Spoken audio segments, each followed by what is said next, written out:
وقال تعالى في موضع آخر ولله على الناس حج البيت من استطاع إليه سبيلا كما قال عليه الصلاة والسلام. بزرگ اور دوستوں، میں نے جو قرآن کریم کی آیت پڑھی ہے اس میں اللہ تبارک و تعالیٰ نے حج کے بارے میں بیان فرمایا. فرمایا الحج اشہر معلومات کہ حج کے مہینے متعین ہیں، شوال، ذوالقعدہ اور ذوالحجہ. شوال سے حج کی تیاری شروع ہو جاتی ہے، یعنی کہ جو مہینہ چل رہا ہے. ذوالقعدہ اور ذوالحجہ یہ 3 مہینے ہیں حج کے. دوسری آیت میں اللہ تبارک و تعالیٰ نے ارشاد فرمایا وَلِلَّهِ عَلَى النَّاسِ حِجُّ الْبَيْتِ مَنِ اسْتَطَاعَ إِلَيْهِ سَبِيلًا، کہ اللہ تبارک و تعالیٰ نے لوگوں کے اوپر جو صاحب استطاعت ہے ان کے اوپر حج کو فرض قرار دیا ہے. صاحب استطاعت ہونے کا کیا مطلب ہے؟ کہ اللہ تبارک و تعالیٰ نے باقی عبادتوں کے ساتھ یہ شرط نہیں لگائی ہے کہ صاحب استطاعت ہونا چاہیے. نماز ہے، نماز کے لیے صاحب استطاعت ہونا ضروری نہیں، غریب مالدار سب پڑھ سکتے ہیں. لیکن حج کے لیے اللہ تبارک و تعالیٰ نے صاحب استطاعت ہونا یہ شرط لگایا ہے. صاحب استطاعت کیا ہے؟ مال بھی ہو اور جانے کی طاقت بھی ہو. بعض لوگوں کے پاس مال ہوتا ہے لیکن طاقت نہیں ہوتی، بعض لوگوں کے پاس طاقت ہوتی ہے مال نہیں ہوتا ہے، بعض کے پاس دونوں چیزیں نہیں ہوتی. اور اب تو قانونی اڑچنیں بھی پیدا ہو گئی. قانون بنا دیا گیا ہے کہ 65 سال سے اوپر کا آدمی حج نہیں کر سکتا، اس کو حج پہ جانے کی اجازت نہیں دی جائے گی. اگر کوئی صاحب استطاعت ہے، اس کے پاس اللہ تبارک و تعالیٰ نے اتنا مال دیا ہے کہ وہ آنے جانے کا خرچ اٹھا سکتا ہو اور اپنے پیچھے بیوی بچوں کو جو چھوڑ کر کے جا رہا ہو ان کا خرچ اٹھا سکتا ہو، تو اس کے اوپر اللہ تبارک و تعالیٰ نے حج کو فرض قرار دیا. اس کو چاہیے کہ حج کرے. اور اگر صاحب استطاعت ہونے کے بعد آدمی حج نہیں کرتا ہے تو اللہ کے نبی صلی اللہ تعالیٰ علیہ وسلم نے ارشاد فرمایا کہ وہ چاہے تو یہودی ہو کر کے مرے یا نصرانی ہو کر کے مرے، ہمیں اس سے کوئی واسطہ نہیں. اللہ کے نبی صلی اللہ تعالیٰ علیہ وسلم اپنا غصہ اس کے اوپر ظاہر فرما رہے ہیں جو صاحب استطاعت ہونے کے بعد، مالدار ہونے کے بعد پھر حج نہ کرے. تو اللہ کے نبی صلی اللہ تعالیٰ علیہ وسلم فرما رہے ہیں کہ وہ چاہے تو یہودی ہو کر کے مرے یا نصرانی ہو کر کے. تو اس لیے جن کو اللہ تبارک و تعالیٰ نے مال دیا ہے ان کو چاہیے کہ وہ حج کریں. ایک صاحب ہیں مدین کے رہنے والے، انہوں نے اپنا حج پہلا کیا 20 سال کی عمر میں. یہ اخبار میں آیا تھا کچھ دن پہلے. اور جب وہ بیان کر رہے تھے جب ان کی عمر تھی 120 سال، اور انہوں نے کہا کہ میں نے اپنی زندگی میں 100 حج کیے. تو ایسے بھی اللہ والے ہیں اور ایسے بھی انسان ہیں کہ جو حج کی، اور حج جو یہ سفر ہے یہ محبت کا سفر ہے. اسی لیے کہا جاتا ہے گھر پر کام اور حرم میں انعام. گھر میں اگر زہد کی اور تقوی کی زندگی گزارے گا انسان، اپنے گھر پر رہ کر کے خشوع خضوع والی زندگی گزارے گا، تو پھر اللہ تبارک و تعالی حرم میں جا کر کے اس کو انعام بھی اسی درجے کا دے گا. حضرت خواجہ سراج الدین رحمۃ اللہ علیہ بہت بڑے عالم اور بہت بڑے بزرگ، بلکہ بڑے بڑے عالموں کے شیخ گزرے ہیں. وہ حج کے لیے گئے اور مکہ المکرمہ میں قریب 13 دن قیام کیا، اور ان 13 دن میں نہ کچھ کھایا نہ پیا، نہ قضاء حاجت کی ضرورت پیش آئی. کسی نے پوچھا کہ حضرت نہ کھاتے ہو نہ پیتے ہو؟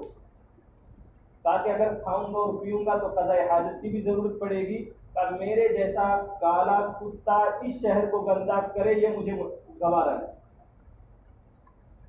ایسی محبت کے ساتھ لوگ سفر کرتے ہیں، تب جا کر کے وہاں کی قبولیت انسان کو ملتی ہے. صرف فرضیت ادا کرنے والا اگر جائے سیکھ کر کے، اگر نہ جائے اور محبت کے ساتھ نہ جائے، اور اللہ تبارک و تعالیٰ بلاتا بھی اسی کو ہے جس کو محبت ہو. بہت سارے لوگ ہیں جو جاتے ہیں صرف فرضیت ادا کر کے آ جاتے ہیں. پیر ذوالفقار صاحب نے ایک واقعہ نقل کیا تاکہ منتظم میں ہم کھڑے ہوئے تھے انتظار میں کہ وہ جگہ ہے، ہم وہاں لپٹیں گے اور اللہ تبارک و تعالیٰ کے سامنے روئیں گے، کیونکہ اللہ کے نبی صلی اللہ تعالیٰ علیہ وسلم، حضرت عمر فاروق رضی اللہ تعالیٰ عنہ آپ کے پیچھے تھے، اللہ کے نبی صلی اللہ تعالیٰ علیہ وسلم منتظم سے لپٹ گئے اور ایسے لپٹے جیسے آپ کا سینہ بھی دیوار پر لگا ہوا ہے اور آپ کا گال بھی دیوار پر لگا ہوا ہے، ایسے لپٹے جیسے بچے سے ماں لپٹتی ہے، کوئی اپنے محبوب سے لپٹتا ہے۔ حضرت عمر فاروق رضی اللہ تعالیٰ عنہ پیچھے کھڑے ہوئے تھے، اللہ کے نبی صلی اللہ تعالیٰ علیہ وسلم نے دیکھا تو حضرت عمر فاروق رضی اللہ تعالیٰ عنہ فرماتے ہیں کہ آپ کی آنکھیں نم تھیں، آپ کی آنکھوں میں آنسو تھے، اور فرمایا کہ اے عمر، یہ جگہ اللہ تبارک و تعالیٰ کے سامنے رونے کی ہے۔ تو پیر ذوالفقار صاحب نے ایک واقعہ نقل کیا کہ وہ منتظم میں کھڑے ہوئے تھے، ایک صاحب منتظم سے چمٹے ہوئے تھے، رو رہے تھے، اللہ تبارک و تعالیٰ سے مانگ رہے تھے، تو پیچھے سے آواز آئی ایسی سسکیوں کی کہ کوئی آہ بھر کر کے رو رہا ہو، کا پیچھے مڑ کر کے دیکھا تو کوئی عورت تھی، عربی عورت، تو وہ رو رہی ہے، تو میں راستے سے ہٹا، میں نے ان کو جگہ دی تو وہ آگے چلی گئی۔ جب وہ آدمی جو منتظم سے چمٹا ہوا تھا کہ جب وہ ہٹا تو وہ عورت آگے بڑھنے لگی، اور وہاں عورتوں کو جانے دیا نہیں جاتا، وہاں پولیس والے ہوتے ہیں، پولیس والوں نے روکنے کی کوشش کی تو اس عورت نے کہا لیسا بیتو بی ابی کا، اے تیرے باپ کا گھر نہیں ہے، پیچھے رہو۔ اور کا وہ چمٹی وہ عورت کا ایسے زار و قطار روئی ہے کہ ایسی محبت اور ایسی زار و قطار رونے والا شاید کوئی انسان ملا، ایسی محبت کے ساتھ وہاں آدمی جاتا ہے۔ ایک افریقن عورت کا واقعہ، افریقن والوں کو اللہ تبارک و تعالیٰ نے عورتوں کو خاص طور سے ایک ٹیکنالوجی بہت عجیب دی ہے کہ وہ اپنے بچے کو کپڑے سے پیچھے باندھ لیتے، اپنے سارے کام کرتے رہتے۔ تو وہ حج پر بھی اپنے بچے کو کپڑے سے پیچھے باندھ رکھا تھا اور حج پر گئی۔ اب تو خیر بھیڑ بہت زیادہ ہوتی ہے، پہلے حتیم میں میزاب رحمت، تو وہاں بارش شروع ہو گئی، تو وہاں لوگ کہ بھئی ہمارے اوپر بھی کچھ بارش کی اور رحمت کے چھینٹے پڑ جائے، تو وہاں جا کر کے کھڑے ہونے لگے۔ تو وہ عورت بھی گئی اور بچے کو پیچھے باندھا ہوا ہے، اب وہ دیکھ رہی کہ بھیڑ اتنی جمع ہو گئی کہ میں وہاں پہنچ نہیں سکتی، بارش کے قطرے میرے اوپر گریں گے نہیں۔ تو اس نے ایک چادر دوپٹہ نما لی اور اس میں آگے کی طرف گرہ باندھی اور پیچھے سے اپنے ہاتھ میں پکڑا اور گرہ کو آگے پھینکا، جیسے کہ رسی میں پتھر باندھ کر کے پھینکتے، ویسے اس نے پھینکا، اور پھینک کر کے وہ جیسے میزاب رحمت سے جو بارش کے قطرے ٹپک رہے تھے وہ گرہ جا کر کے اس کو ٹکرائی اور واپسی آئی تو وہ خوش ہو گئی کہ میرا تو مقصود حل ہو گیا، میں جو چاہتی تھی مجھے مل گیا۔ اس نے اپنے بچے کو گود میں لیا اور جو پانی اس گرہ پر لگ کر کے آیا تھا اس نے اپنے بچے کو وہ منہ میں ٹپکانا شروع کر دی۔ اس محبت کے ساتھ وہاں جاتے ہیں۔ حضرت ابراہیم بن ادہم رحمۃ اللہ علیہ جب وہاں کے سفر کا ارادہ کیا بیت اللہ کے، ہر قدم پر 2 رکعت نفل نماز پڑھ کر کے جاتے تھے، ہر قدم پر 2 رکعت نفل نماز پڑھتے تھے، آسان نہیں ہے، ہر قدم پر۔ یہ محبت کا سفر ہے، جتنی محبت سے آدمی سفر کرے گا اللہ تبارک و تعالی وہاں جانے کے بعد اتنا انعام اس کو نوازے گا۔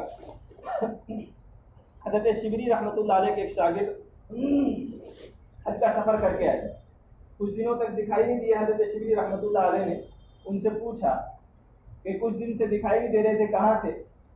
کہا حضرت حج کر کے آیا ہوں، حج کے سفر پہ گیا تھا۔ کہا کہ آ جاؤ مجھے بتاؤ۔ ان کو بلا لیا اپنے پاس اور کہا کہ احرام باندھا تھا؟ کہا حضرت باندھا تھا۔ کہا جب اپنے جسم سے کپڑے اتارے تھے احرام پہننے کے لیے، کہا جب یہ ارادہ کیا تھا کہ میں گناہوں کا لباس اتار رہا ہوں اور تقوی کا لباس پہن رہا ہوں؟ کہا حضرت یہ تو خیال بھی نہیں آیا، یہ تو نہیں سوچا تھا، یہ نیت تو نہیں کی تھی۔ کہا تلبیہ پڑھا تھا؟ کہا حضرت پڑھا تھا۔ کہا کہ جب تلبیہ پڑھا یہ کیفیت تھی کہ میں دل و جان سے اللہ تبارک و تعالیٰ کے سامنے حاضر ہوں؟ کہا حضرت یہ نیت تو نہیں تھی۔ کہا عرفات میں ٹھہرے تھے؟ کہا جی ٹھہرا تھا۔ کہا عرفات میں اللہ تبارک و تعالیٰ کی معرفت حاصل ہو گئی؟ کہا حضرت اس کا تو نہیں معلوم کہ معرفت ملی یا نہیں ملی۔ کا مزدلفہ گئے تھے؟ کا حضرت گیا تھا؟ کا وہاں حقوق العباد سے معافی مل گئی؟ حقوق العباد سے چھٹکارا مل گیا؟